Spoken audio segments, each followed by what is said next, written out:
Ya, video pembelajaran kita kali ini kita masuk dengan materi penurunan titik beku larutan. Ya, perhatikan slide berikut ini. Penurunan titik beku larutan atau kita berikan dengan simbol delta TF. Nah, yang pertama dulu kita lihat dulu apa itu titik beku. Nah, titik beku itu adalah suhu di mana suatu cairan mulai membeku, ya. Suhu di mana suatu cairan mulai membeku. Coba perhatikan dulu diagram PT larutan dan pelarut. Nah, jadi kalau kita lihat kemarin itu, oke, ini ya. Oke, yang vertikal, garis vertikal ini kita sebut untuk tekanan, ini ada 1 atmosfer, sedangkan ini adalah untuk suhu. Nah, yang pertama ini ada yang garis putus-putus ini, ya. Garis putus-putus ini kita sebut dengan larutan. Ya, ini titik trivelnya, dan kemarin itu ini untuk pelarut, ya, yang garis tebal. Sekarang ya adanya delta P, ya, delta P ini penurunan tekanan uap larutannya, ya. Kita lihat di sini ada delta P. Jadi ada delta P. Kalau kita lihat dulu untuk pelarut berarti ini ada titik bekunya. Ini kalau air sebagai pelarut berarti titik bekunya adalah 0 derajat Celcius. Ya, 0 derajat Celcius. Sedangkan kalau untuk ini adalah untuk larutan. Berarti kalau untuk larutan ini udah pasti lebih kecil dari 0 derajat Celcius. Lebih kecil dari 0 derajat Celcius. Jadi ini untuk selisih antara titik beku pelarut dengan titik beku larutan, inilah yang kita sebut dengan delta TF, yaitu penurunan titik beku larutan. Adanya delta P tadi atau penurunan tekanan uap jenuh larutan tadi, maka titik beku larutan tadi lebih kecil dari titik beku pelarut. Yaitu kalau titik beku pelarut tadi adalah 0 derajat Celcius, maka ini sudah pasti di bawah 0. Ya, maka delta TF sama dengan TF pelarut dikurangi dengan TF larutan, yaitu delta TF sama dengan, kalau kita ganti TF pelarut tadi ada pelarutnya adalah air, berarti 0 derajat Celcius dikurangi dengan TF larutan, maka TF larutan sama dengan 0 derajat Celcius ini dikurangi dengan harga delta TF. Maka untuk delta TF sama dengan molal dikali dengan KF-nya, di mana molalitasnya ini menjadi gram zat terlarut per mr zat terlarut dikali 1000 per gram pelarut, berarti ini adalah massa pelarutnya dikali dengan KF. Ini adalah untuk larutan non elektrolit. Nah, kita lihat untuk larutan elektrolit itu ada kemarin itu faktor Van Hoff. Berarti delta TF sama dengan KF kali M kali I. I-nya ini ya. I faktor Van Hoff kemarin berarti atau sama dengan KF kali gram per mr kali 1000 per P kali dengan I. Nah, ini untuk larutan elektrolit. Ya, selanjutnya kita lihat contoh soal kita. Contoh soal pertama, yaitu diketahui 15 gram urea, mr-nya 60, dilarutkan dalam 250 gram air. Jika KF airnya sama dengan 1,86. Jadi ini KF-nya tadi adalah konstanta penurunan titik beku molal pelarutnya, ya. Ini sama dengan 1,86. Tentukanlah titik beku larutan urea. Jadi kita lihat dulu delta TF, ya.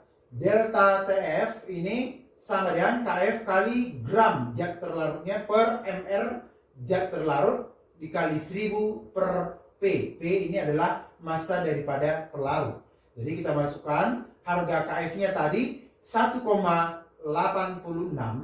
dikali gram zat terlarutnya 15 gram per mr-nya tadi 60 kali 1000 per massa air 250. Jadi ini dapat delta TF-nya adalah 1,86 derajat Celcius. Maka TF larutan sama dengan TF pelarut dikurang delta TF. Hati-hati ya. Yang ditanya tadi adalah titik beku larutan, bukan delta TF. Jadi titik beku pelarut 0 dikurang 1,86 derajat Celcius berarti min 1,86 derajat Celcius. Inilah titik beku larutan urea. Contoh kedua. Ya, contoh kedua. Perhatikan. Jika 5 gram senyawa X dilarutkan dalam 800 ml air sehingga titik beku larutan min 0,332 derajat Celcius dan KF air 1,86. Tentukanlah massa molekul relatif atau MR daripada zat X. Jadi yang pertama dulu, kita lihat ya Dako, delta TF-nya ini kan sama dengan, kita cari delta TF-nya sama dengan titik beku pelarut 0 dikurang titik beku larutan tadi adalah min 0,332 derajat Celcius, berarti sama dengan 0,332 derajat Celcius. Jadi ini sudah plus ya. Delta TF adalah plus 0,332 derajat Celcius. Kita masuki ke rumus kita, yaitu delta TF ini kan sama dengan KF kali gram per mR kali 1000 per P tadi. Berarti delta TF-nya tadi 0,332, ini ya 0,332 sama ya 1,86 kali 5 gram per mRx kali 1000 per ini tadi 800 ml air. Berarti 800 ml air ini sama dengan 800 gram air karena massa jenis air sama dengan 1 gram per mililiter. Ini berarti menjadi 800 gram. Berarti menjadi mRx-nya menjadi 1,86 kali 5 kali 1000 per 0,332 kali 800, maka dapatlah mR zat X itu adalah 35. Kita lihat contoh ketiga. Ya, contoh ketiga ini hitunglah titik didih dan titik beku larutan H2SO4 0,2 molar jika diketahui sebanyak 90% H2SO4 terurai dalam larutan. Diketahui KF airnya 1,86 derajat Celcius per molar dan KB airnya adalah 0,52 derajat Celcius per molar. Kita lihat yang pertama dulu. Kita lihat dulu yang diketahui KF-nya 1,86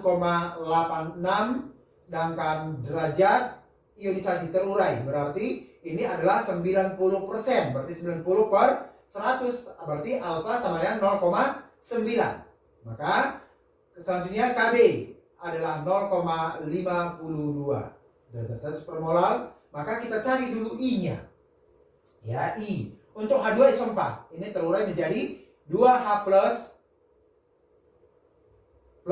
SO4 2 min. Berarti N-nya di sini sama dengan 3, 2 tambah 1. Maka I sama dengan 1 tambah N kurang 1 kali alfa. Maka 1 tambah N tadi 3, 3 kurang 1 kali alfa 0,9. Maka I-nya sama dengan 2,8. Maka karena ini adalah H2SO4 ini adalah zat elektrolit, maka delta TF sama dengan KF kali M kali I. Berarti 1,86 kali 0,2 kali 2,8. Berarti delta TF-nya sama dengan 1,042 derajat Celcius per molar. Jadi titik beku larutannya menjadi min 1,042. Nih. Untuk delta TB sama dengan untuk larutan elektrolit. Kembali KB kali M kali I. Berarti 0,52 kali 0,2 kali 2,8 dapat 0,29 derajat Celcius. Jadi titik didih larutannya adalah 100,29 derajat Celcius. Demikianlah video pembelajaran kita kali ini. Sekian dan terima kasih.